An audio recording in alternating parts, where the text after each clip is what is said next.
The rough, splintered wood of the floorboards scrapes violently against your bare knees as two heavily muscled orderlies drag you down the freezing subterranean stone corridor. The air here does not smell like a hospital. It is a thick, suffocating miasma of unwashed bodies, raw ammonia, boiled cabbage, and the sharp, chemical sting of carbolic acid. You struggle, but their iron grips bruise the soft tissue of your upper arms, pinning your shoulders forward. You are thrown violently into a small, windowless, damp brick room. The heavy iron door slams shut behind you with a deafening metallic crash that vibrates deep inside your teeth. A woman in a starched gray uniform approaches you. She does not speak. She holds a pair of heavy, rusted iron shears. You try to push her away, but the orderlies force you down onto a wooden stool. You feel the cold, heavy metal press brutally against your scalp. The thick blades bite into your hair, tearing the roots directly from your follicles. You hear the sickening, dry crunch of the shears close to your ear as thick handfuls of your hair fall onto the wet stone floor.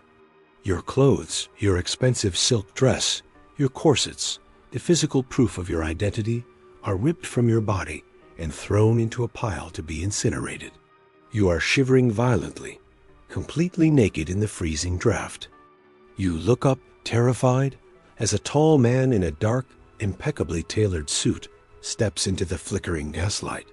He is the alienist, the asylum doctor. He does not look at your face. He looks down at a heavy leather ledger. He dips a steel pen into an inkwell and deliberately crosses out your name, writing a 3-digit number in its place. You are legally dead to the outside world. Welcome to the Victorian Asylum, where the cure is meticulously engineered to be infinitely worse than the madness itself.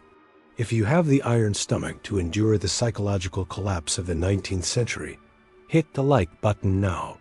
It is the absolute price of admission to the locked ward. Only the brave survive the dark side of the medical archives. You sit shivering on the stool, your scalp raw and bleeding from the aggressive shearing. You think the violent stripping of your clothes and your hair is the ultimate humiliation. You believe they have taken everything from you. That is the first catastrophic biological deception. The true horror hasn't even begun to touch your mind. The doctor closes the ledger. He is just getting started. Welcome to the golden age of the lunatic asylum, 1890. You are no longer a citizen. You are the property of the crown, locked inside a sprawling Gothic stone fortress designed specifically to hide the inconvenient. How did you get here? You are not hallucinating. You do not hear voices. You are a perfectly sane, wealthy woman. But 2 days ago, you dared to argue aggressively with your husband about his gambling debts. You raised your voice. In the twisted, misogynistic legal framework of the Victorian era, a husband requires only a single signature from a compliant, highly paid physician to declare his wife legally insane and seize total control of her inherited estate. You are not a patient. You are a financial prisoner diagnosed with hysteria, a completely fabricated, catch-all medical term used to brutally suppress female independence, anxiety, or simple grief. The orderlies throw a rough, unwashed canvas smock over your head. The incredibly coarse fabric instantly scratches and irritates your sensitive skin. It smells of dried sweat and vomit from the previous patient who died wearing it. You are pushed into the main ward. It is a long, cavernous hall, echoing with the sounds of absolute human despair. Women are rocking violently in corners, screaming at invisible demons. Others are strapped tightly to heavy wooden benches, completely catatonic, staring at the peeling lead paint on the ceiling. You run to the heavy iron bars of the window. You grab them, shaking them frantically, screaming into the courtyard that you are completely sane. You yell your name. You demand to see a magistrate. You demand your lawyer. This is your second massive deception. The alienist stands at the end of the hall, writing in his notebook. He does not see a sane woman pleading for her legal rights. He sees a textbook case of hysterical agitation and delusional paranoia. The more aggressively you fight to prove your sanity, the more aggressively you validate his diagnosis. Your entirely rational panic is weaponized against you. You are trapped in a perfect, inescapable psychological paradox. A doctor signals the orderlies. Your treatment must begin immediately to balance your corrupted humors. You think they will simply lock you in a cell to calm down. You think isolation is the worst punishment they possess. You are entirely, tragically wrong. The doctor does not want you to rest. He wants to physically shock the madness out of your nervous system. He points toward the hydrotherapy wing.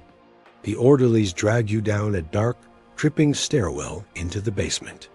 The air is freezing thick with condensation. In the center of the room sits a row of deep, rusted cast iron bathtubs. They tear the canvas smock from your body. You are thrown violently into the iron tub. The shock stops your heart for a fraction of a second. The water is entirely composed of floating ice blocks. It is barely above freezing. Your autonomic nervous system goes into an immediate, catastrophic panic. Your blood vessels violently constrict, desperately pulling the warm blood away from your extremities to protect your vital organs. Your skin turns a ghastly translucent blue within 60 seconds. You gasp, unable to draw a full breath as your diaphragm spasms uncontrollably in the freezing water. But this is not a quick plunge. This is the continuous bath. The orderlies pull a heavy, thick canvas sheet over the top of the bathtub, pulling it tight and locking it down with heavy brass buckles. There is only a small, tight hole cut out for your neck. You are physically paralyzed, submerged in freezing water, with only your head exposed to the damp air. You are left in this freezing iron coffin for 24 agonizing hours. Your skin rapidly macerates, turning wrinkled, white, and sloughing off in the water. You begin to suffer from severe hypothermia. Your core temperature plummets. Your brain, starved of warm, oxygenated blood, begins to actively hallucinate. The shadows on the basement wall warp into terrifying, elongated monsters. Your teeth chatter so violently you chip your own enamel. You pray for the water to drain. You pray for warmth. The ultimate biological betrayal occurs the next morning. The orderlies return. They do not bring blankets. They pull a heavy iron lever on the wall. The freezing water drains rapidly, immediately replaced by a sudden, violent surge of scalding, near-boiling water. The thermal shock is absolute agony. A sudden, extreme vasodilation, your frozen blood vessels violently expanding, makes it feel as though millions of microscopic needles are being driven simultaneously into every single square inch of your flesh. You scream, a ragged, tearing sound that echoes off the wet brick walls. The doctor observes you clinically, noting your screams as toxic vapors leaving the nervous system. But the thermal shock has failed to completely break your will. You are still crying. You are still resisting. It is time for mechanical intervention. They pull your weak, trembling, violently flushed body from the tub. They drag you into a highly specialized circular stone room. Hanging from the ceiling by heavy, oiled iron chains is a customized, heavy wooden chair. This is Darwin's chair, a primitive, brutal centrifuge designed to physically alter the blood flow inside your skull. You are shoved into the chair.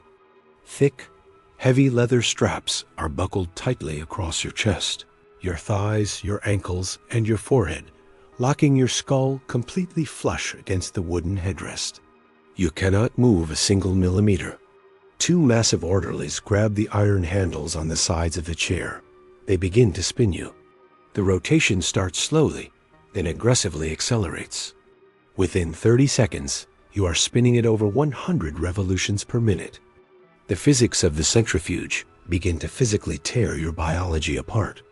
The centrifugal force aggressively pulls the blood away from your central core and forces it violently into your extremities and your brain. The microscopic capillaries inside your eyeballs cannot withstand the immense mounting pressure. They burst. Your sclera, the whites of your eyes, instantly flood with dark arterial blood, turning entirely crimson. Your vestibular system, the delicate fluid inside your inner ear that controls your balance, is completely destroyed by the chaotic momentum. You experience a level of severe, blinding vertigo that makes you violently vomit all over your own chest. But the centrifugal force pins the vomit directly against your skin. You feel a warm, sticky fluid running down your neck. You are bleeding spontaneously from your nose and your ears. You think your brain will hemorrhage.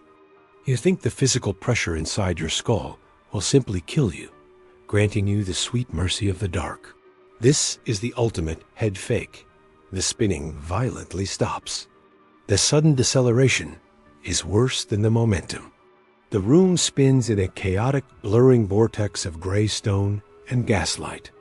You are sobbing, broken, bleeding from your face, your mind completely shattered by the extreme sensory overload. You stop fighting. You sit completely limp in the leather straps. You think your absolute compliance will save you. You think the doctor will see your broken state as a cure. You are entirely, tragically wrong. The doctor walks up to you. He does not see a cured patient. He sees a woman who still possesses the fundamental capacity to weep. He reaches into his dark leather satchel. He pulls out a long, thin silver instrument that looks exactly like a heavy ice pick. This is the ultimate moment of biological betrayal. You have surrendered.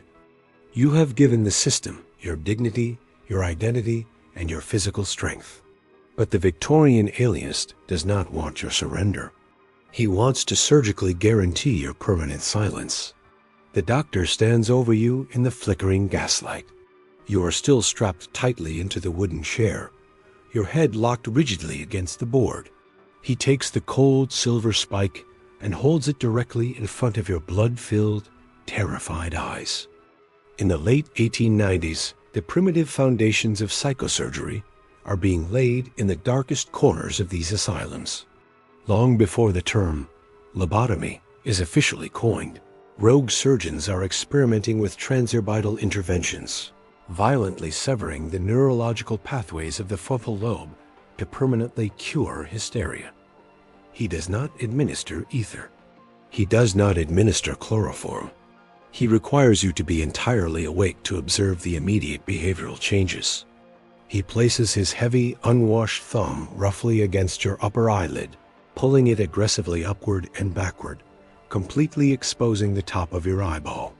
The cold, sharp tip of the silver spike is inserted directly under your eyelid, resting against the incredibly thin, fragile bone of your orbital roof, the only barrier between the outside world and your prefrontal cortex.